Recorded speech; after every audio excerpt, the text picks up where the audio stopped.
are back. This is Keith Price here for another episode of Keith Price's Curtain Call.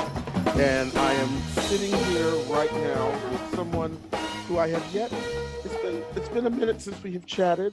It seems like a long time ago, but it was in the last decade. We have established it. We don't need to add no numbers. You know what I'm saying? Exactly. They don't need to do the math because you know how nosy people can be. But it has been a minute since I have sat with the Tony Award winning songstress, interpretress as well, which is something we need to get back to. That's when we talk about that a little bit later on too. Miss Tonya Pinkins is here with me, and she's here because, baby, she has a horror movie, which I now, after doing a little research on you, found out that you love the horror genre. Y'all see her on that Fear the Walking Dead with my Coleman Domingo and them. I keep telling Coleman I can't watch this show because it's too spooky with all them zombies and stuff. It's too much. I love zombies. Oh my gosh. And then, you know, your Broadway turns have been fantastic. Your time on theater and on the stage has been wonderful. But now you are doing something that I know is a labor of love because I read the credits of this and I saw Tonya Pinkins, costume person, Maya Pinkins, catering.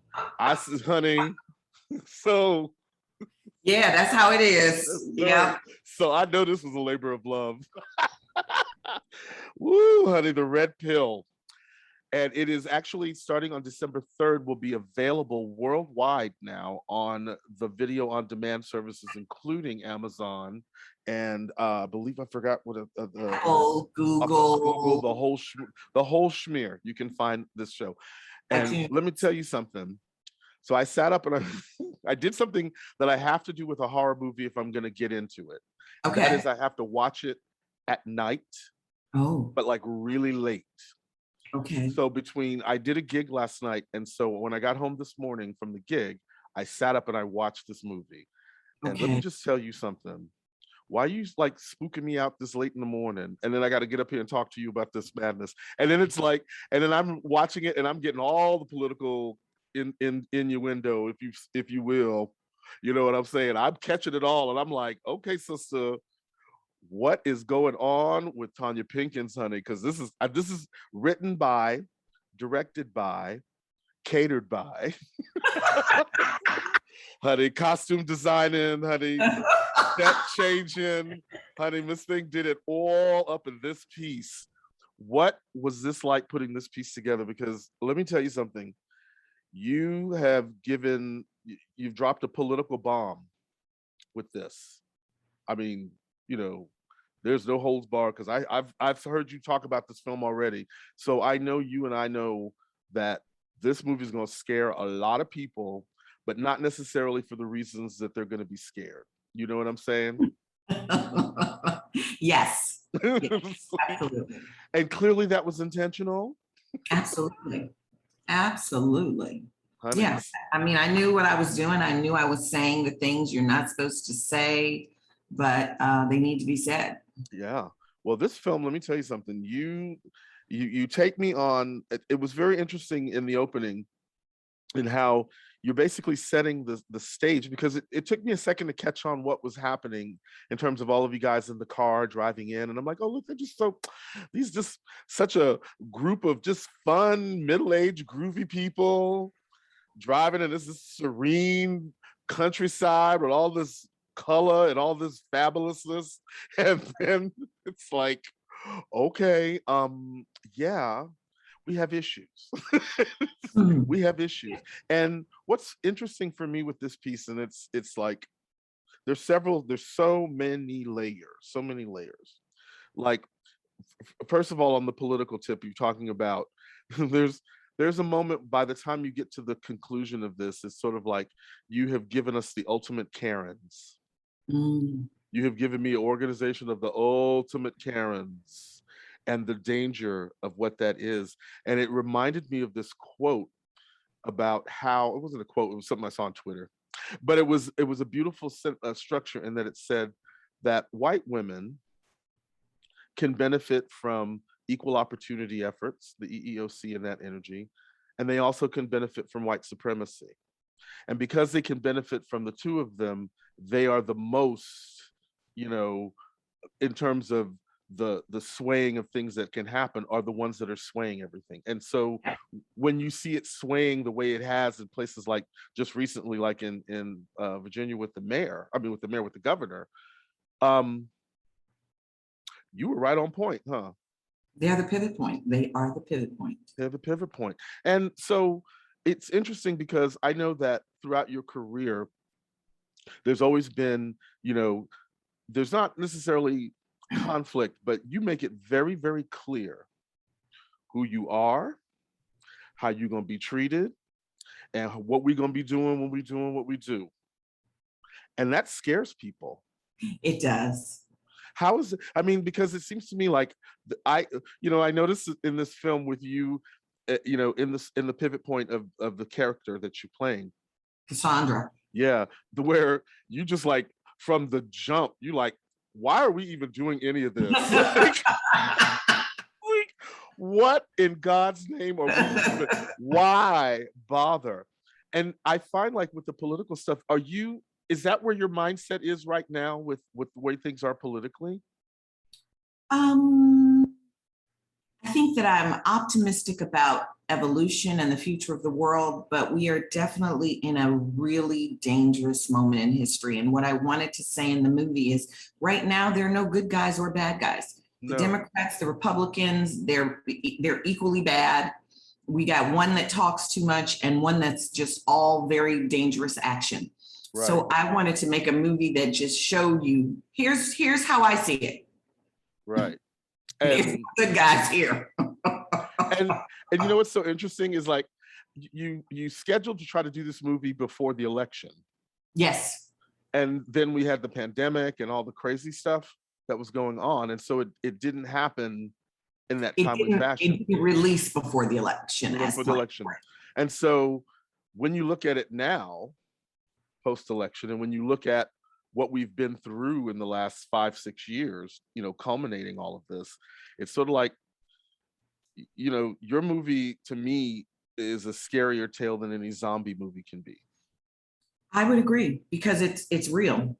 It's very real, and people are going to be very shocked by this, which I know is totally your intention. I mean, hello, have I met you? But for yourself, like this piece, it feels like there's a lot of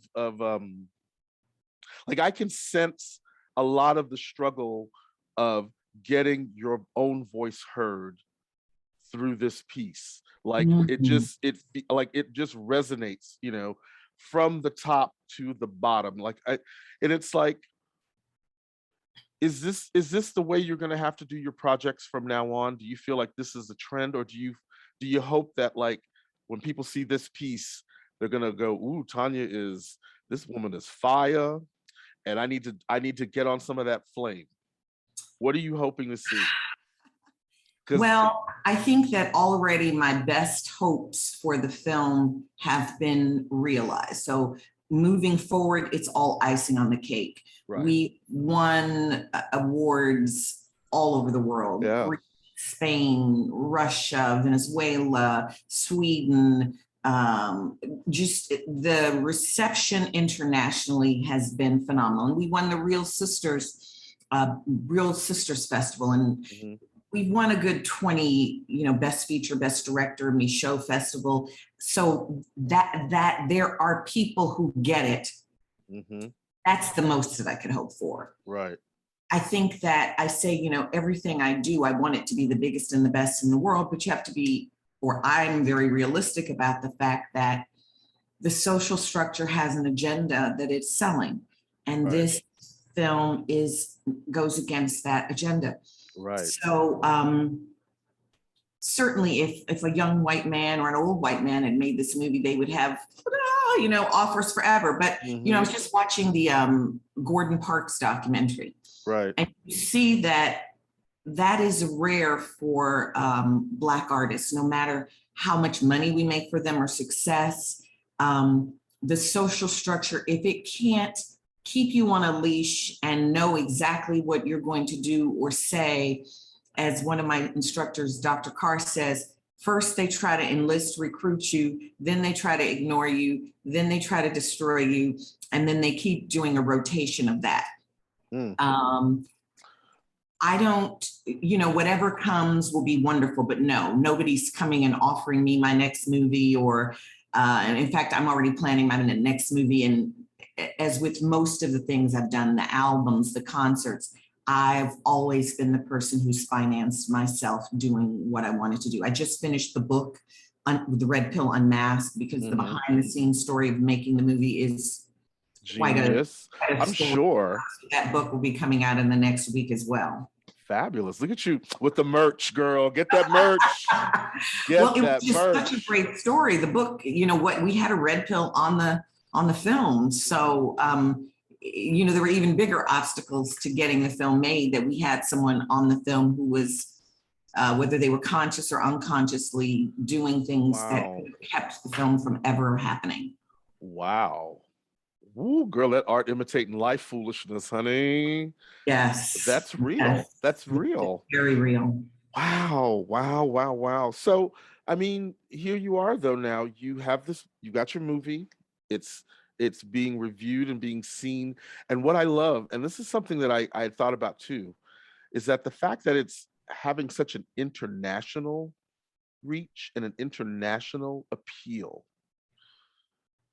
I know that the rest of the world looks at this country like, y'all, what are y'all doing? Really? Exactly. For real? Is that how you're really gonna live and treat the people that y'all call your citizens? For real? Like, that's what you're doing? When they see this piece, it's sort of like, I feel like for them, it validates a lot of the stuff that they think about us. Yes. It's like, how do you feel about being that messenger? I think I'm always that messenger. I'm always the person, who says the emperor has no clothes. I've been that since I was a small child. It's not necessarily a fun space to sit in. It's, but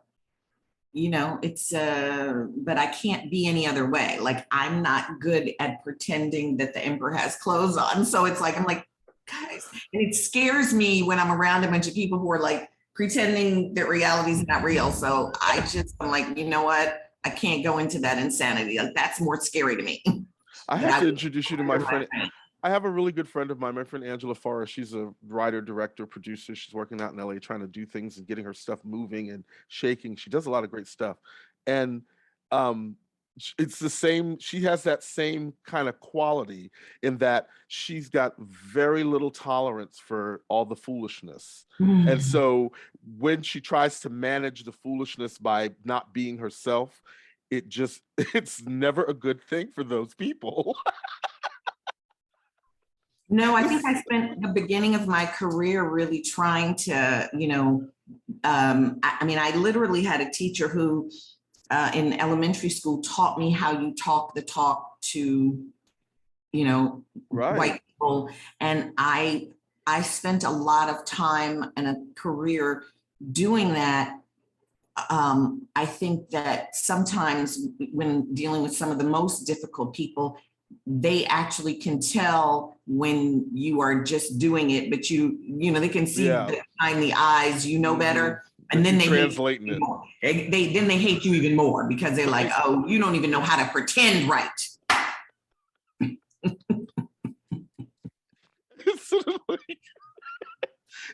But you know what? But that's the story of how most people of color in this country can try to move through the system. It's like, and the thing is that when you choose to go that route and that's what you're doing, eventually someone's going to figure it out. It's sort of like, but at the same time, they don't stop and ask themselves, why is it that you have to be this way? And the part of the reason that I have to be this way is because you people are so uncomfortable me being in any other format of myself that unless I come to you with my perfect grammar, or unless I come to you with my stuff, my hair right, y'all just lose your effing minds. And are violent and destructive.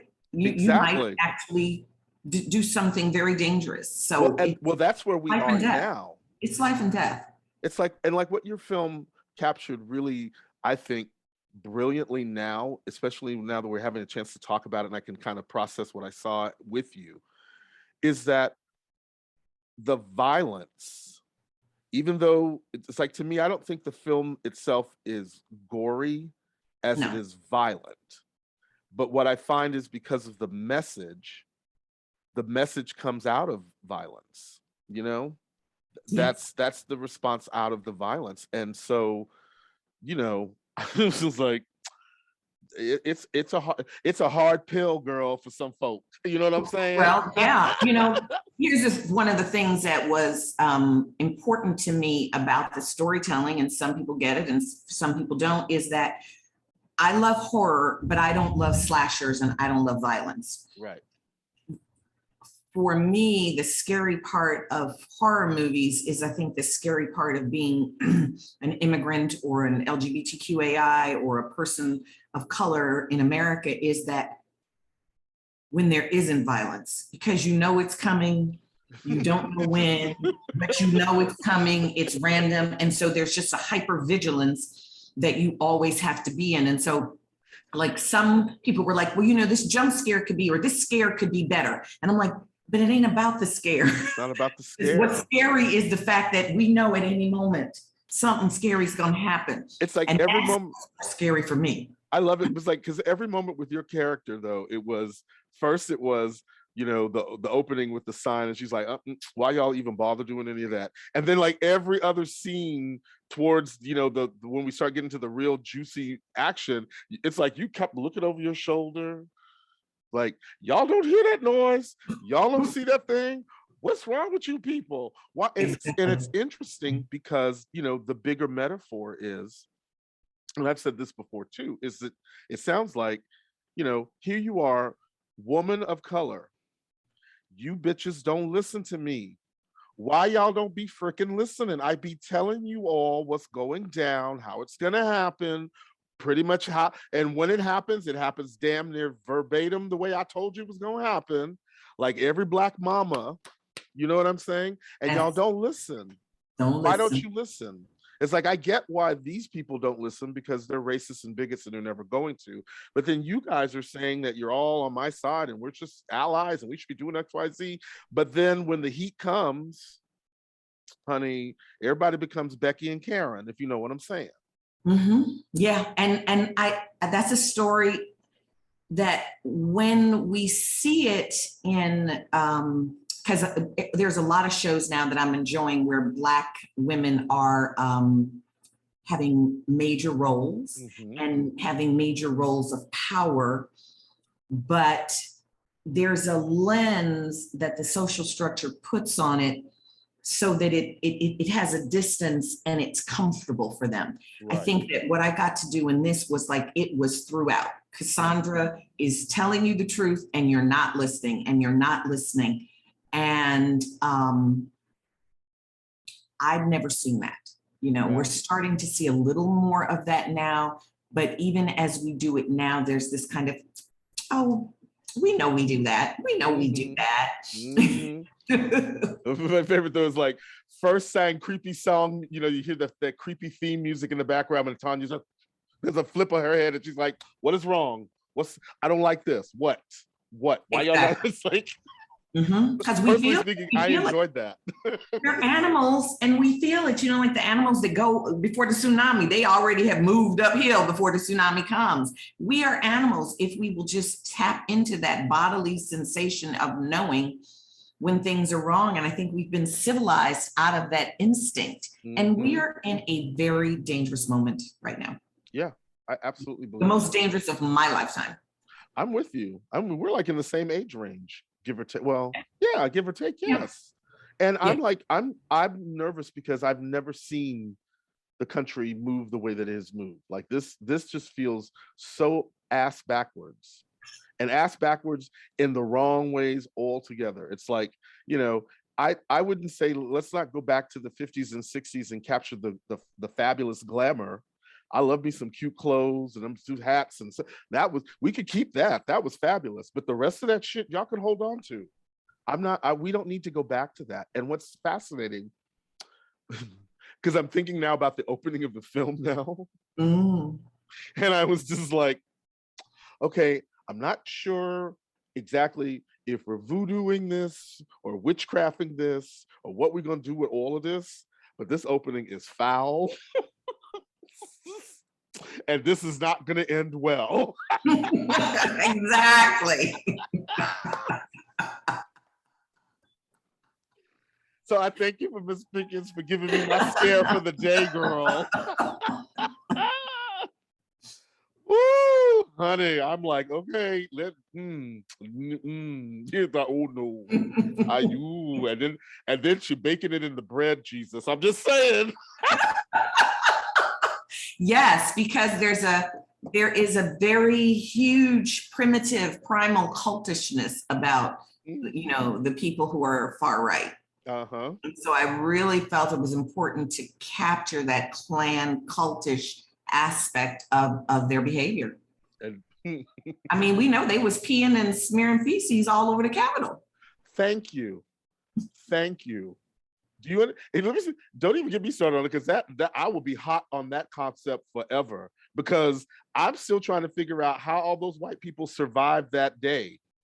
Because I know if they were Black, I know if they were Latino, I damn sure know if they were Muslims and giving you full garb, it would have been nothing but dead people on that step. So as they friends were there inviting them on in. Inviting them in. Like, oh, I don't know why I have zip ties and a noose. This is what general tourist flair is. You know what I'm saying? Like, get the fuck out of here. That they had the time to build a gallows on the mall. Thank you. But they were tourists. Like, we're supposed to believe that that's nothing. We should just let that go. Seriously? It's like, the reality is, I mean, we can talk about this off there too, but the reality is that, people don't want to own the evilness. They do, because the evilness is hard for them. And I say them, meaning the good meaning, well-intentioned white folks. It's a very hard thing for them to look at their fellow man, their family, as being evil. And it's like a reflex, but they don't have a problem with it for everybody else. I do believe there's evil in the world, but look, like you said, white women benefit from equality or white nationalism. White people do too. Right. It's a win-win from them. For all of them. Okay, it's a win-win for them. They don't have a dog in the race on either side. So exactly. However it goes, they can work out.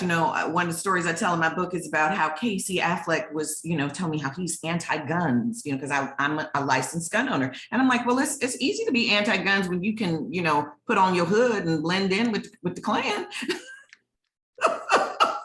Okay. Tell it. Be anti-gun when you one of them. You look just like them. I said this, just last night, I said this. It's like, the issue that I have ultimately in the end is that when we're faced with, white people, to me, it's very much like Vietnam. When the soldiers went over to Vietnam, they were told they had to shoot the Vietnamese, the northern Vietnamese. It's like, well, how do you tell the difference between the northern and southern Vietnamese when they both got guns? Right. So how is it that you're going to distinguish that? And so, like I always say to my friends, it's like, that's the reason why if you're going to be a good ally, you're going to have to get ready to be very uncomfortable, because the ride is not comfortable. And, the end result is if we can get there, but the ride itself is not going to be comfortable. And we've been doing it for a very, very, very, very, very long time.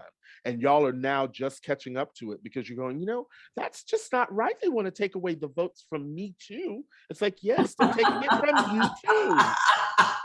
From you too. It's like, hello. Yeah, and that Kyle Rittenhouse decision, that lets you know if you even support Black people, they can kill you too. That's it.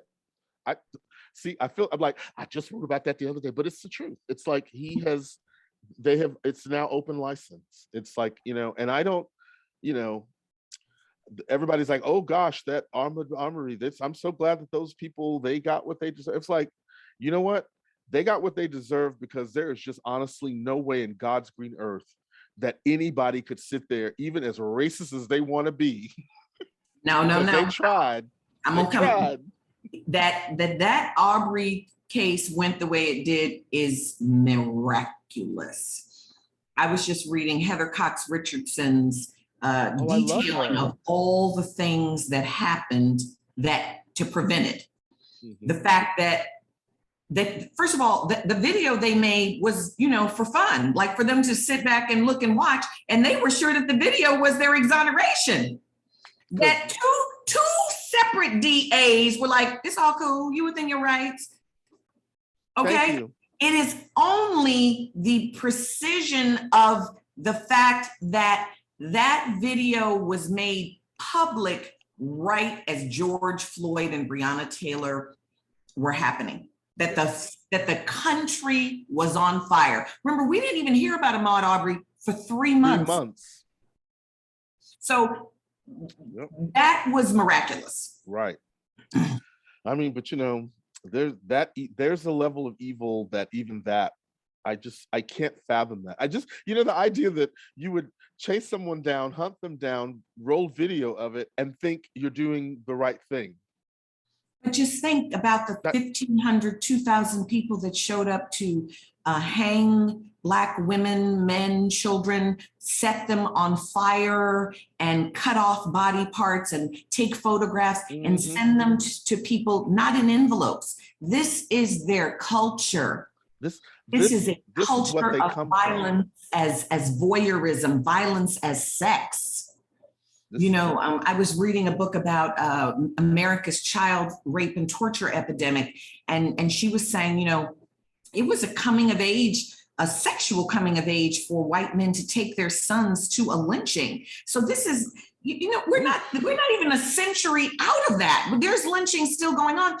So they have trained their children that there's an erection to be gotten from the brutalization of vulnerable people. Okay, well, now that it's not like socially acceptable to bring 2,000 people out to brutalize Black people, what else do they have? Children. So, you know, 85% of people who are molesting children are white Western men in America, and the pornography is made here in the US. There has to be some connection with that. I mean, it's deeply psychologically embedded and in such a traumatic, horrible way.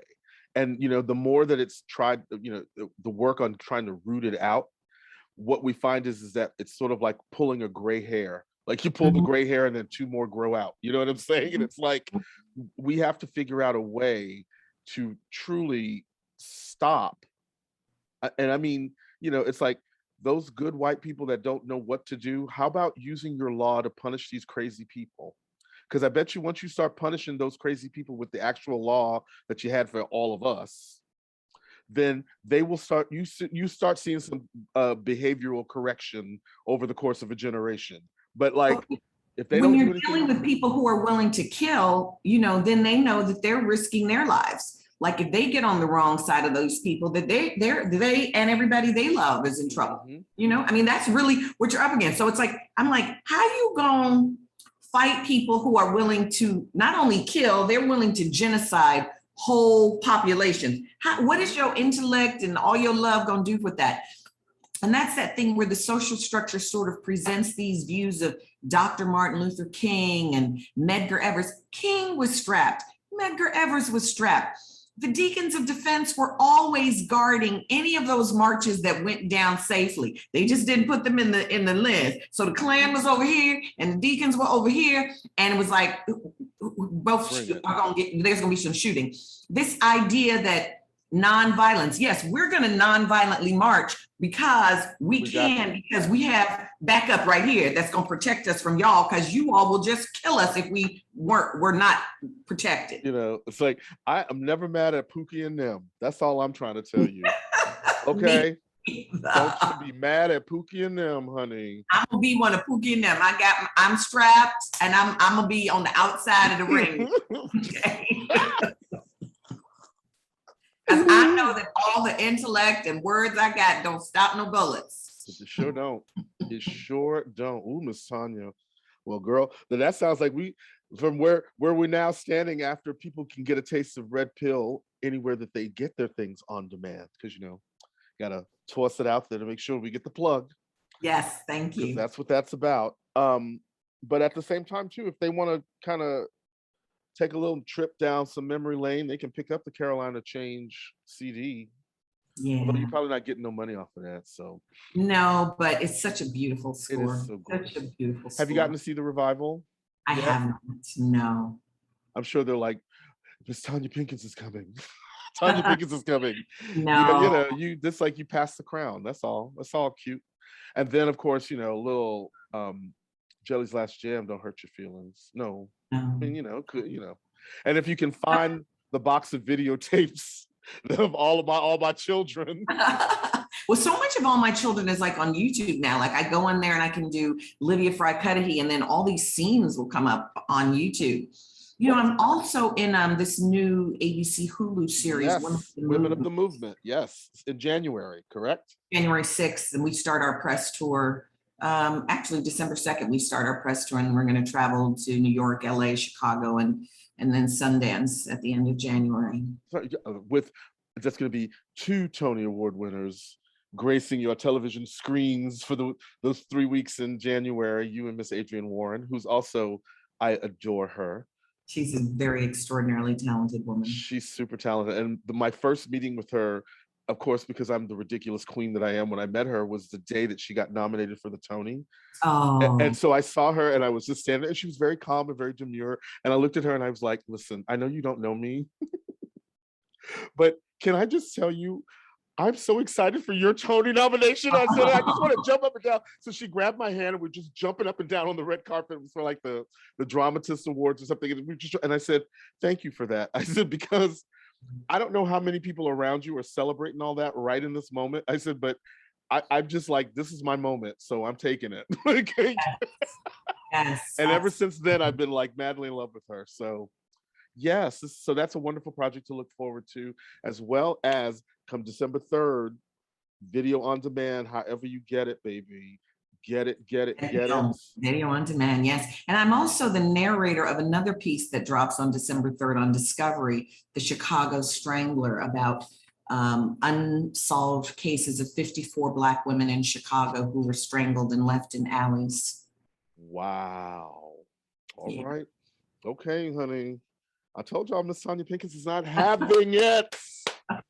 She's dipping, doing, and just like Stretch, still here, but damn Still it. here. Damn it. Still here. Is it 3 cheers and damn it. C'est la vie. All right now. Yes. So fantastic. Well, thank you, Miss Pinkins, for taking time to chat with me. That's And awesome. again, like I said, for you all, the Red Pill is happening video on demand starting December 3rd. Look for her January 6th for Women of the Movement, as well as this last one that I didn't have written down, but I'm sorry. Chicago Strangler, which is on Discovery, and then the book Red Pill Unmasked, Yes. which will be available on Amazon and on the Red Pill website. And okay, and for your Broadway queens, you got to get your Carolina Change and go ahead and get your Jelly's Last Jam. I'm just saying. And play on. And play on. That's right, and play on. Yes, all 3. Dang it. All right, Miss Tonya, thank you so much. Have a wonderful, wonderful day. Good to see you. You too. You too. Take care. I'll see you soon.